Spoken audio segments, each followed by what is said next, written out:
Well, hello there, ladies and gentlemen. Great to see you again, and welcome back to Go Beyond Numbers. I'm Ryan Ruff, your moderator, and as always, I'll be joined by the man, the myth, the legend, Tony Rose. And of course, we're going to have another great guest joining us here on the show today, exploring a really fantastic organization that is going above and beyond for so many people in need out there. But first, before we welcome on our esteemed guest, and of course, before we get into the weeds of the conversation today, let's go ahead and say hi to the man of the hour, Tony. Good to see you. How you doing? Nice to see you, Ryan. Yeah, How are great to be. you these days? I'm good. I'm good. I can't complain. The sun's shining. Life's good. Tony, we got a really interesting guest from your professional network, Miss Kelly Thomas Boyers, that's joining us today. She is the co-founder of Camp Cope and Adams Place, two organizations that I know are near and dear to you, Tony. Why don't, before we bring Kelly out, and of course you guys get into the conversation at hand today, why don't you kind of set the scene for our audience as to why you wanted to have Kelly on the show today? Well, in the theme, Ryan, of Go Beyond Numbers, what we do is deal with numbers, but actually what we do is involve ourselves in the lives of our clients. And I find meeting people like Kelly, who do things so different than what we deal with day to day here in our office and in my professional life, enriches and expands my life. And also, we as an organization like to support worthy charities and organizations that actually make an impact. And I think we've talked in other podcasts about one of my prime things is trying to make an impact on people's lives. Uh, Kelly Thomas Boyers is a close friend of mine, and I've grown to admire the work that she and the people that work with her do in the Las Vegas community, and am excited because what she does has an outreach beyond Las Vegas proper. So I like sharing, as we know in this podcast, with people from different walks of life with different perspectives.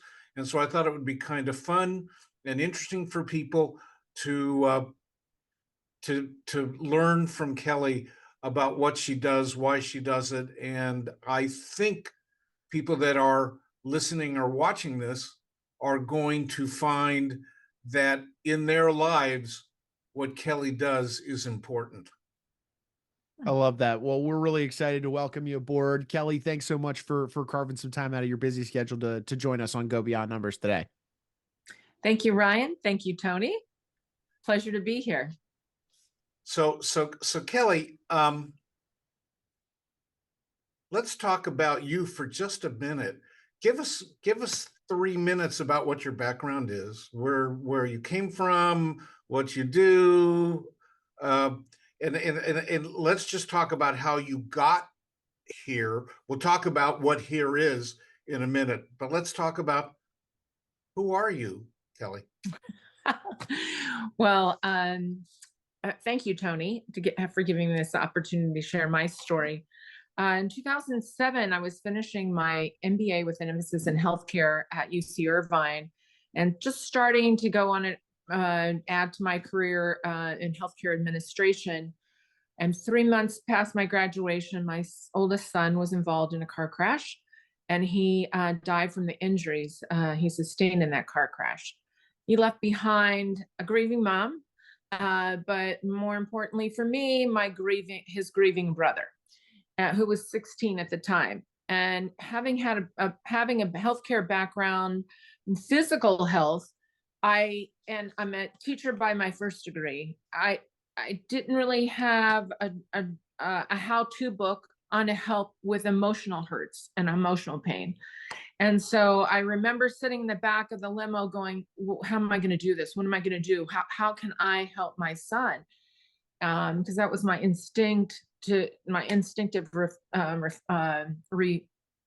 reaction. So I looked at what was helpful to youth on coping with loss and grief, and far and away, peer support groups are very important. There's evidence-based research that validates the importance of peer support groups with teens in particular. And if you dive down even further, we find them very helpful for younger children.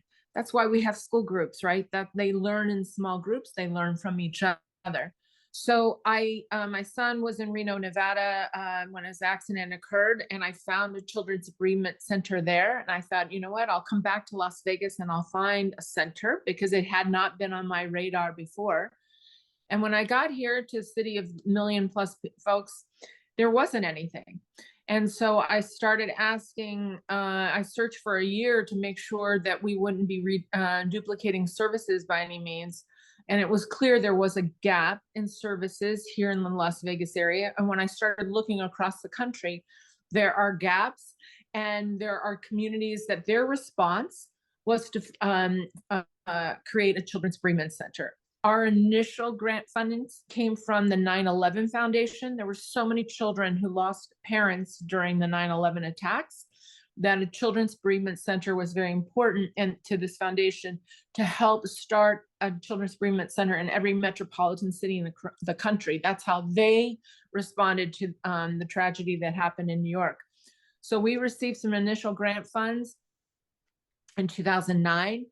And it was great. It was seed money, $25,000, but it was a drop in the bucket on what we needed, but we didn't realize it at the time, because we just thought this is the thing that our community wants to do. We want to provide these peer support groups with a focus on coping skills education, and we want to make those available to every child.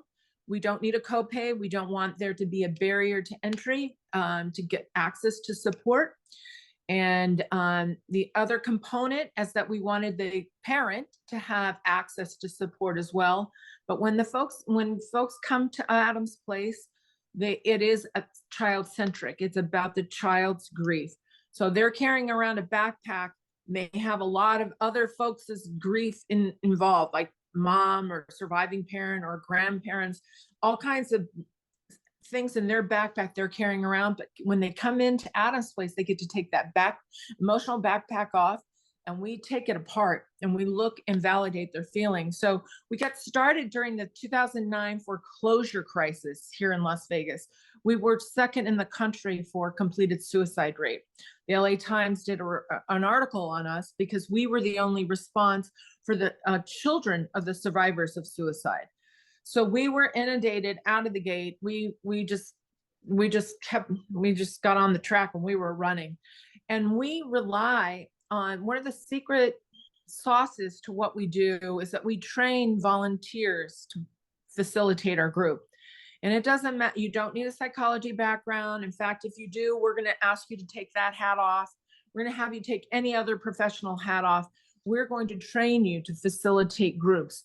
And that's why we've been very successful for 15 years, because we know our lane, we know our best practices, we know the tools to help folks feel comfortable and confident in facilitating group. And so that, from a financial standpoint, and going beyond the numbers at issue, volunteer facilitators keep our labor costs low. And we add infrastructure by having management and oversight and those therapeutic folks that help us create our curriculum and choose our activities that we work with kids. I visited a program. So Tony, I know I just keep going on and on about who I am and how my story started. But my story really was about answering an unmet community need. And that was helping children in real time find support after the death of someone special to them. That could be an aunt, uncle, grandparent. We never assume about relationships. And it could be a child whose parents are divorced, but dad died in a different state, and they're coping with those kinds of adjustments. So we filled an unmet need in our community, and we also have the challenge of transportation. So we don't have a subway system here in Las Vegas. We have an underground subway system growing, but nothing yet. And I mention that because we decided in our community that we would have a group where everybody got to come in and have a group. So Our age segmented groups are littles 5 to 8, middles 9 to 12, teens, and the adult caregiver surviving parent. So everybody gets their group on one night. And I think that's also been a part of how we've been effective, because we've made it accessible and convenient for everyone in the family. So, To have so let's stop here for a second. And the reason why I'd like to stop is that those people that are viewing this right now might want to go on pause and find other people in their lives that want to watch this, because I don't actually know a family that doesn't have some sort of trauma or unexpected death in their lives. I'll share with everybody that Kelly and I originally met because my son died unexpectedly. And so what brought me to Kelly was the fact of her work and the fact that we shared this common trauma. So go ahead, stop this video right now, go find the folks that you think could benefit from us talking more about this, and then turn it back on when you're ready, because what we're going to do is but I want to talk about trauma. I want to talk about grief. I want to talk about the issues of behaviors of those that are left behind. What happens? What is the manifestation of unresolved grief? I want to get into all those issues, Kelly, because I think those that are watching this or listening to this, I think will find a great deal of comfort in this information. So first of all, talk about what you see in families where there is unresolved grief. Well, unresolved grief, 99% of the folks on death row, they will go back and look that they had an early childhood death. And those incidents are called adverse childhood experiences, when there's been a disappearance or a death of a loved one that disrupts the family unit, and the child needs the early onset of healthy coping skills. So we know that unresolved grief manifests in one way or another. And our goal with programs like ours is to help the trajectory towards healthy coping, because one of the points you just brought up, Tony, that this is the thread of humanity between us, is loss, right? Births and loss. That's what unites us as humans. And when we look at our own grief timelines, and I'd encourage all your listeners right now to take out a piece of paper and draw a simple timeline, birth and where you are at your age right now, and start making marks on the first losses you had in your life and what age you were. And then we'll sit back and look at and determine whether you felt that you had some support or acknowledgement, whether you lost Fido, whether you had to move across the country, whether a parent died, a grandparent died, what marks on your individual timeline established your relationship with healthy coping. Because sometimes children are swept under the rug. They think children resilient, they aren't sometimes invited to the funeral. They're not included in decision making. Sometimes adults around them won't talk about it for the fear of upsetting them, when in reality, what's upsetting them is that their dad is dead and no one's asking them what his favorite food was, or we're not acknowledging him at a holiday. And I've not had any input on that. So, and I'd encourage your listeners to take out a sheet of paper, create that grief timeline, keep it in their desk, and visit every once in a while, because it tells you how you interact with others about grief. It's created your lens with the world. And if you weren't a mirrored empathy, you can't give empathy. So that's why it's so important with young people that we help give empathy, because they are the folks that will end up being empathetic adults. And empathy is a very important a characteristic that we need to interact with our fellow humans. So, and unresolved grief results in sometimes substance abuse disorders. We're going to go healthy or we're going to go unhealthy with our coping. My goal is to have 98% of my healthy coping skills employed most of the time, and manage that other 2% that aren't as healthy. Healthy coping skills are tools on our tool belt that we use to manage these difficult feelings and to give ourselves permission to feel those difficult feelings and actually manage them and have some sense of control over how I choose to interact with it. So do you see more truancy when kids are unable to cope? More bullying when kids are unable to cope? Lack of control by the parents, things like that. I think you make a good point, and that's teens. We just had a teens work in mobs sometimes, right? There's that gang violence is actually a reaction to grief, right? Because something happened to somebody, they want to react to it. There's no healthy way to do it. They're going to go around and use violence, and anger in such a way that's not healthy. We believe anger is healthy and okay. It's how we manage it, or how we actually communicate that anger. So the unresolved, any child, doesn't matter the socioeconomic, demographic, culture, it moves into an at-risk category when they experience an adverse childhood experience. They just do. They're for absenteeism, less presenteeism,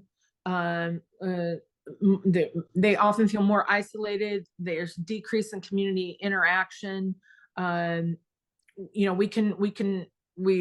There's lots of research in regards to children not having healthy opportunities or going through being on a healthy trajectory after a death or a loss.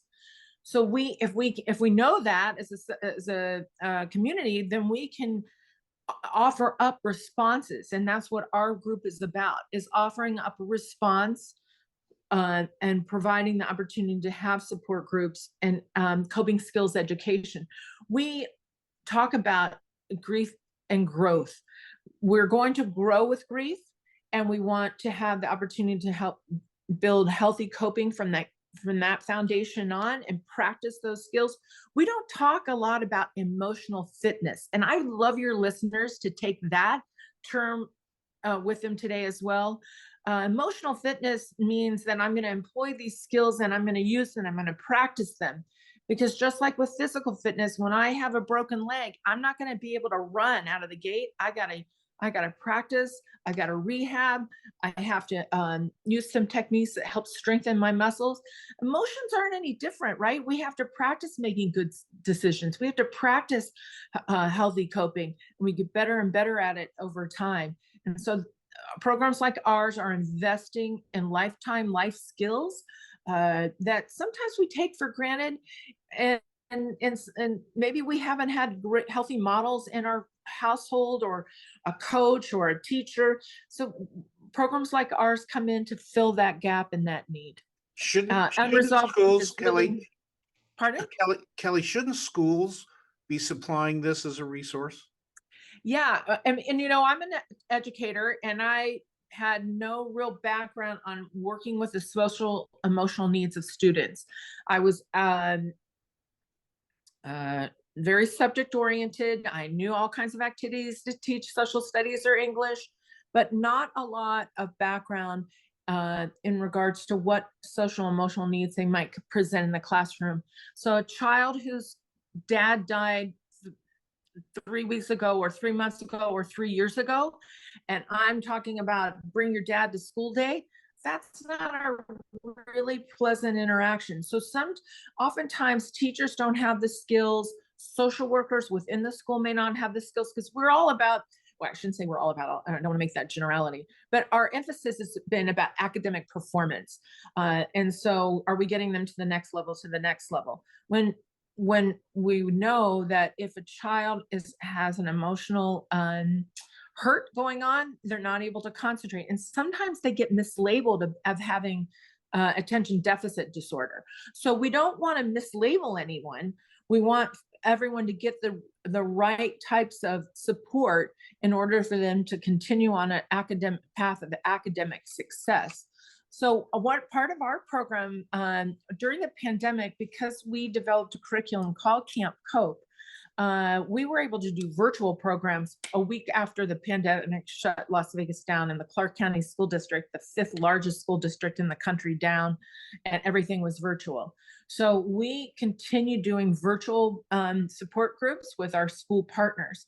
And we were very successful, and we were awarded in 2022 the Nevada School Counselors Association Outstanding Agency Award. But it dawned on us during the pandemic that one of the ways we could reach thousands of children was to share our curriculum and our training with existing school personnel so that they could have Camp Cope programs on site. And the beauty of that is the professional gains some skills, and they gain the support of our program because we have monthly coffee and coaching. We want to learn about their triumphs and their challenges and support them as they are Camp Cope facilitators. And then we're reaching kids in real time during the school day. They don't have to have transportation to get there. So we really believe in school-based programs. So let's talk about, you had your first annual national conference. What was the title of that conference? The first annual National Conference on Children's Grief Support Groups. And I had the privilege of being there and attending that conference. And it was amazing. You thought you'd be lucky to get 50 people there, didn't you? Yeah. And the fact of the matter is that you filled up the room. You had, I think, over 100. And people were sitting on stairs because there wasn't enough room to sit at a table. Yep. So you obviously hit a chord. Why don't you tell everyone who came to that conference? What kind of people came to that conference? We had school counselors, school social workers from every private schools, public schools, boys and girls clubs, other nonprofit organizations such as Candlelighters, which is a children's cancer group. That was the beauty of that the conference, in my opinion, was to have such a wide variety of stakeholders that deal with children in grief in one room, so that we could learn and be a source of support, because there's burnout in this profession and there's lack of resources. So I think we all made great connection through our the national conference. We had a pediatrician there. They're all, because we all have the common goal of wanting to support children ages 3 to 18 who are coping with loss and grief. So the thing, Kelly, that really struck me about that time, you know how when you go to a conference, people are like this. I mean, the people that are really into the conference are like on the edge of their seat. They're really listening, and there was no one dozing at that conference. They were anxious to get this. And one of the things that struck me is I know one of the participants during the comment session was saying that they were surprised to find out, they were thinking, maybe one student in their class was dealing with some kind of loss or grief. But it turns out there's generally more than that. What was that statistic, that how many people in a normal classroom would be experiencing that? Well, we know 5% of children by the time before they turn 18 will have lost a parent and that's a national statistic. So when we do the numbers here, we know that and that's not grandparent, that's not a friend, that's not sibling. So the number here in Clark County, we estimate there's 20,000 kids in a year that's coping with grief and loss. So the numbers are huge. This is a public health issue. Helping, and there's a momentum across the country. We're members of the National Alliance for Children's Grief, NACG. We attend their annual symposium and we subscribe to best practices of that organization. So this is a national public health issue, because this is the first spindle on the mental health wheel, is healthy coping skills. And we know with a adverse childhood experience that we have to employ, that's an early onset need. I've had folks come up to me after I've spoken to a Rotary Club, men in their 60s, 70s, and come up to me and say, you know, my dad died when I was 5. No one validated how I feel. I in my 40s, I realized that my alcohol disorder was because I had not had that support. And they really applaud what we do. So I've talked to lots of folks that are older that will comment about how what negative impacts that they experience because they didn't have support when they were a child, and that's why we are doing what we do. Is grief the same thing as trauma? No, and that's could you help explain that? Sure. I think that a simple way to look at it is that trauma is the incident. And if you can, your audience, if any of us can sit back and think of a traumatic moment that we had, I can remember the smell in the air. I can remember the sound of the car hitting the side of my car. I can remember whether I was cold, or I can remember physical and mental and emotional sensations that I had. And that incident was traumatic to me. 99% of us will have traumatic moments in our lives because that's all different for everybody. What might be traumatic for you would not be traumatic for me. But whatever those traumatic incidents are, that's the moment. Grief and the experience of losing or missing someone is more of a long-term feeling or emotion. It's the sadness that we may feel, the longing that we have. So it's a more long-term versus traumatic. Trauma is the incident, and grief is more long-term. Does that make sense? Yeah, absolutely, it makes sense. Are there resources in every city for people to get this kind of relief? In Los Angeles, you have the program called Our House, and they do great work, and they have a lot of programs in schools. I know they have a 5K. They do fundraising to support their programs. I think they're based in West Los Angeles there, and I've had the opportunity to visit their program, so shout out to them. So it's you know, the perimeters of the country, there's programs, and towards the Midwest, you'll see programs, but this Southwest, the corridor in the country where we tend to have a lot of individual rights and don't, you know, I can take care of myself more. We don't have as many services, and there's so there's a bit of a void. But I've had the opportunity to visit Orlando. I'll be going to Denver next year to visit their grief center. I've received training through the Dougie Center, which is the children's first children's bereavement center in Portland, Oregon. So it varies city to city in what they have in response. I know one of the things I'm putting out there is that we need a freestanding children's bereavement building. We have a wonderful program, but we need a building with a very comfy feel to it. We believe grief is a natural, normal reaction to loss. It's not, and while support groups are therapeutic, we don't refer to them as group therapy. Group therapy would indicate that a clinician is running a group. And and we believe that grief is natural and normal, that kids need to make connections. They need to decrease their feelings of isolation by making those connections and normalizing some of their feelings. So, and what's beautiful from a financial standpoint too is that support groups take a lot of pressure off the mental health system.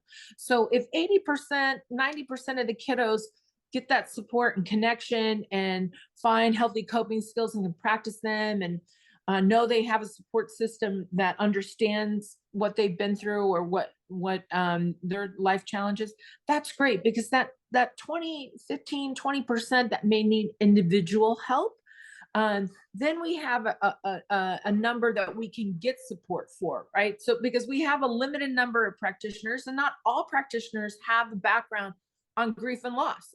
And so I encourage people to always ask questions if they choose to do individual therapy. What's your background on grief and loss? What's your background with children? Make a good fit in that regard. Give support groups a try. Some people are group people, some people aren't.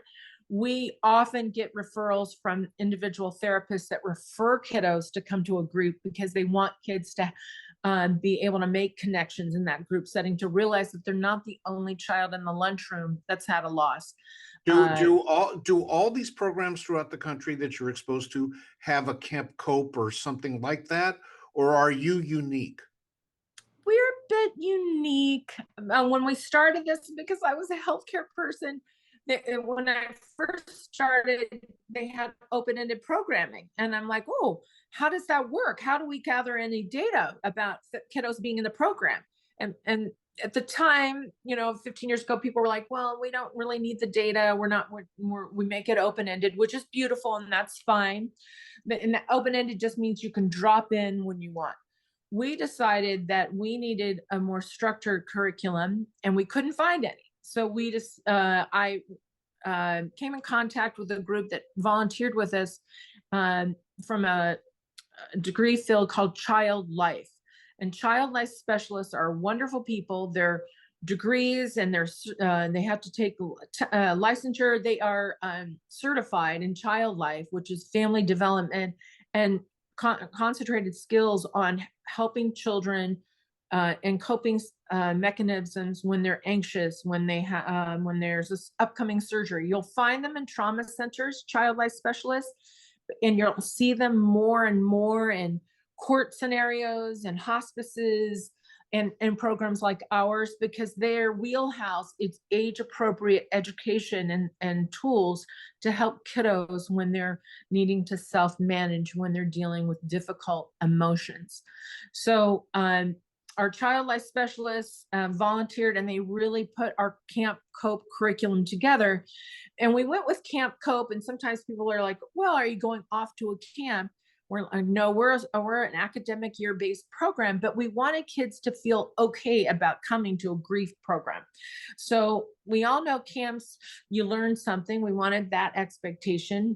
Camps often have volunteers that are helping you learn things. So that also fit our definition of what we were doing.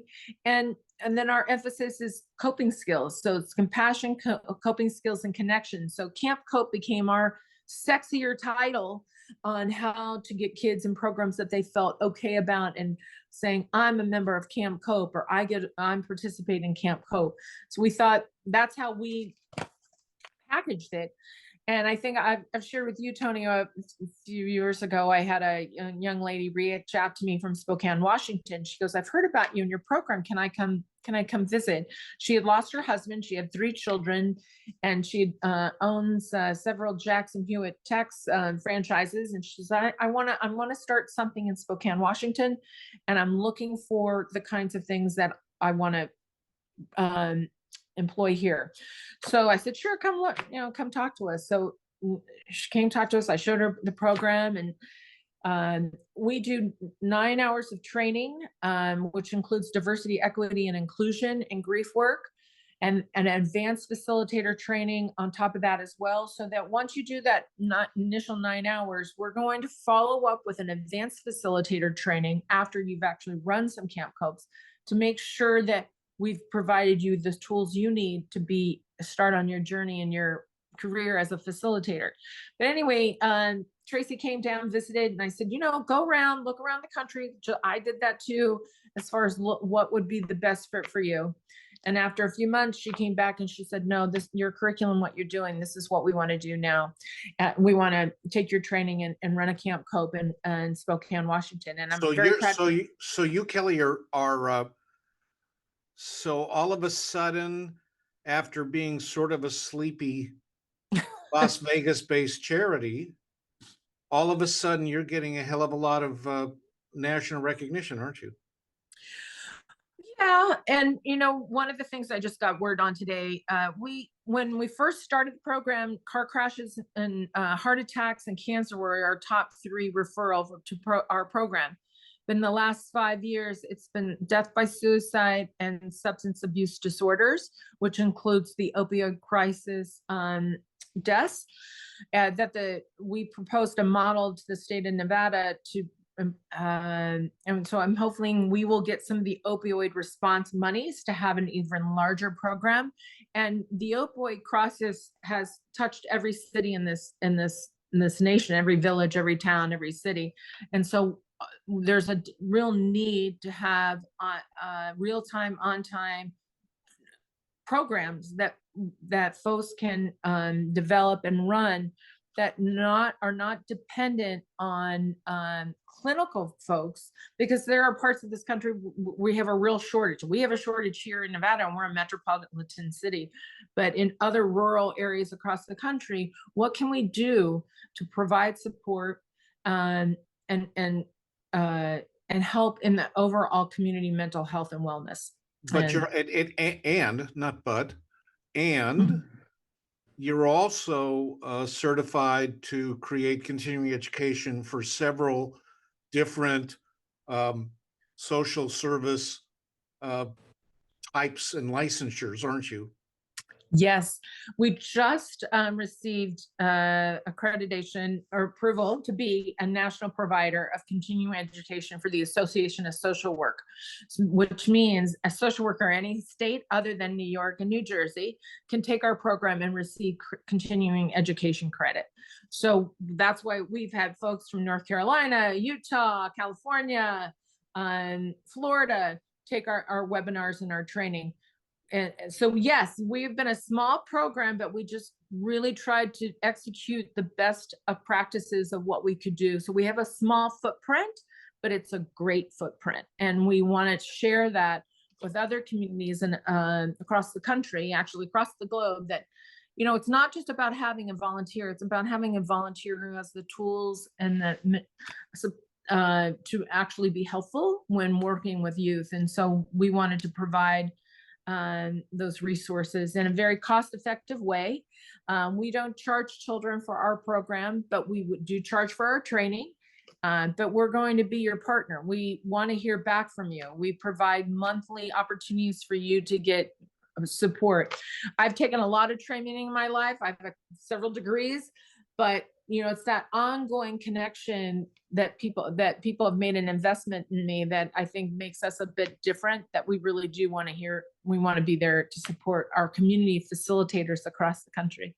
And there's also something coming up for the 2nd annual conference. You want to share that with the audience? Yes, we're so excited. Our 2nd annual conference for children's grief support groups the title is going to be When Grief and Trauma Collide. And so we're going to talk about grief and trauma in the areas of children with domestic violence and children in when they've been witnessed a homicide, death. But we're going to really drill down and have some really interesting topics on our 2nd annual conference. One of our facilitators, one of our partners, is a professor of forensic nursing, and he's been on board with us for several years, and he leads a virtual adult group. And I'll shout that out to all your listeners. The 3rd Thursday is a drop-in adult virtual group, any type of loss, and it's a Zoom link, and you can find that on our website. It's free, and that's for adults. What is that website address, Kelly? It's adamsplacelv.org. So our AdamsPlaceLV.org. What question should I have asked you that I didn't ask you? I think you made a great point. If you look around your network of friends, and are there folks who might need support or help? And we want to make sure that mental health is something that we talk about and feel okay to talk about it. And knowing resources like ours is helpful. If you AdamsPlaceLV.org and the National Alliance for Children's Grief, there's great resources and information. They drill it down state by state with the programs available. So in particular, I had a relative contact me about a family who lost their mother and leaving behind some young children.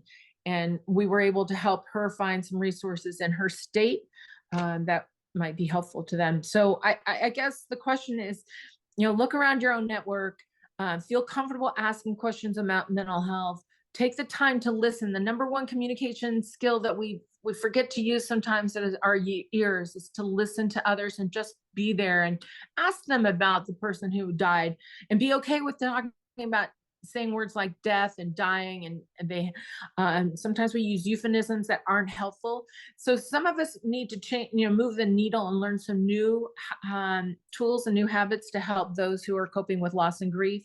And we're just grateful that we're a part of that, and making mental health something that we can all feel comfortable about talking about. So I think there's something that Kelly sometimes has difficulty talking about, though she mentioned it earlier.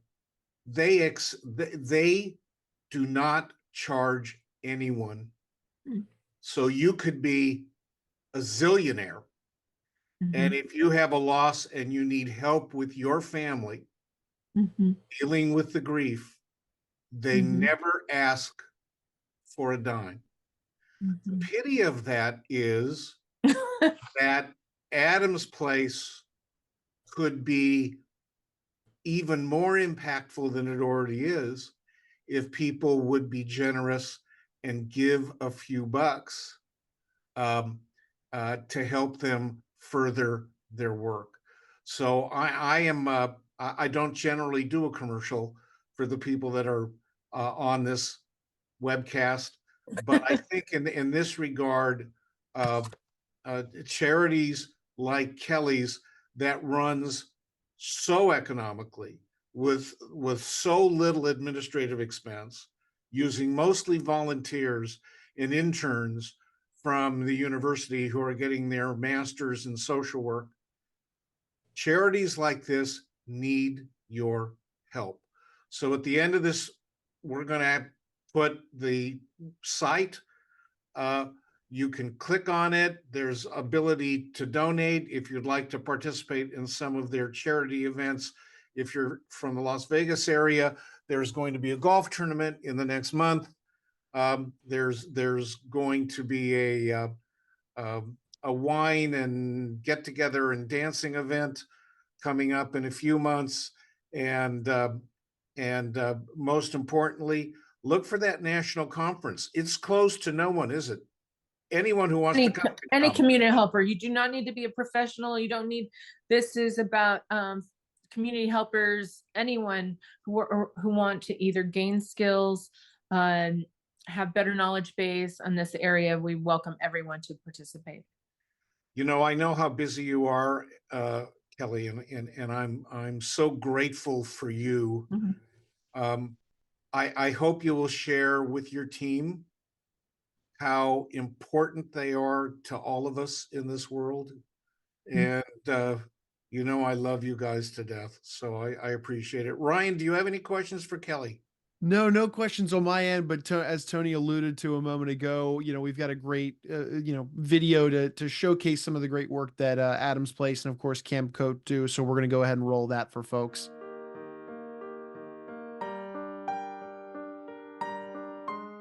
When a loved one dies, teens and children can find themselves on their own. Sometimes they're forced to take on the role of a deceased parent and suppress their own feelings of grief and loss. They can start acting out at school. There's even a higher risk of suicide. When the 21-year-old son of Adams Place founder Kelly Thomas Boyers was fatally injured in a car crash, she realized Las Vegas didn't have a centralized place that provided the grief support that she and her younger son needed. That motivated her to found Adams Place. When my oldest son, Adam, died, he left behind a younger brother. I looked for resources in our community, which led me to look across the country on what other communities do to respond to children and teens coping with loss and grief. That journey inevitably led me to create Adams Place. We talked to doctors, social workers, school counselors to see what the need was in our community. And in Reno, Nevada, the Solace Tree gave us some great advice. They helped us get an initial grant. And in 2010, we opened the doors to Adams Place, and we haven't looked back since. Adams Place now offers comprehensive grief support programs for children, teens, and families at schools, hospitals, and hospices around the valley. The organization's signature program is called Camp Cope. At Camp Cope, children and teens connect with kids their own age and learn healthy coping skills. They can be open and honest about their feelings. It's all designed to build resiliency. I have been going to Camp Cook because of the loss of my dad, and it just makes me feel really sad because I used to go everywhere with him. Sometimes I cry about it, and I tell my mom that I miss him all the time. What I like best is being in Camp Cook is because I get to meet new people and make new friends. They're the same age as me, so they understand what I'm going through. The kids at the middles has lost their dad too, so I like it. The counselors are super nice. Talking about my feelings makes me feel better. I feel much happier every day. We had our loss. Nobody else has had a similar loss in our family, our friend group, like the loss that we had. My husband passed, it was a complete and total surprise. I had no idea what to do. I had no idea where to turn. I had no idea who to talk to, anything at all. Thankfully, I was referred to Camp Cope, and they've been nothing but gracious, caring, understanding, giving me tools to help my daughter. Because that's my number one priority, making sure that she heals properly and she knows and she understands her feelings and everything that she's going through. It also has been helpful to me to know that I'm not the only one going through this type of situation. And also it just makes my heart happy that she has met other children, as sad as it is that they're going through the same situation, but she's not alone. And she knows that. And that's what Camp Cope has done, given us hope. As the demand for services from Adams Place continues to grow, so has the organization's reputation. Adams Place is now getting attention from other communities. In 2020, we were able to take Camp Cope virtual. We continued to support children and teens coping with loss and grief through our Camp Cope virtual programs. We also received inquiry about our Camp Cope curriculum and training from communities across the country. We now have Camp Cope programs in Spokane, Washington, and outside Columbus, Ohio. We are also hosting the National Conference on Children's Grief Support Groups here in Las Vegas and bringing in experts from around the country. Adams Place is also looking to establish a permanent home. This is our biggest need right now. One location that's large enough for our staff, volunteers, and most importantly, our families. So far, we've been relying on the kindness of hospitals and others to give us temporary office space and renting space where we can hold our Camp Cope programs in various locations throughout the valley. But now is the time for us to invest in a forever home. We're very optimistic that the generosity of corporations, small businesses, individual donors will allow us to create a forever home here in Las Vegas and the not too distant future. Adams Place provides compassion, education, and coping strategies to people who are struggling with loss, because no child or teen should grieve alone.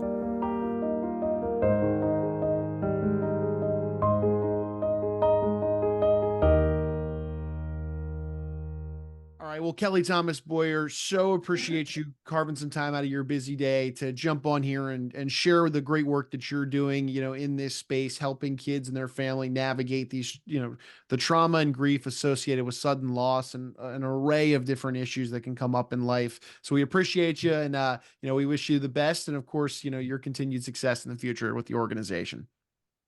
Thank you very much, Ryan. Thank you, Tony, for this opportunity. Of course. And folks, hey, look, we want to take one final moment, as we always do on the show, and thank you all for stopping by and spending time with us. If you enjoyed today's conversation with Kelly and Tony, you learned a thing or two, maybe you have a resource now in your back pocket for dealing with some trauma and grief via Adam's Place and Camp Cope, well, make sure you hit that subscribe button then on whichever platform you checked us out on today, so that you don't miss out on any future conversations where Tony and I sit down with maybe one of his esteemed guests and we dive into a world beyond those numbers and really into kind of the intersection of numbers and, of course, life. Before Tony and Kelly, I'm Ryan. We're going to go ahead and say so long today, but we appreciate you stopping by and being with us on Go Beyond Numbers.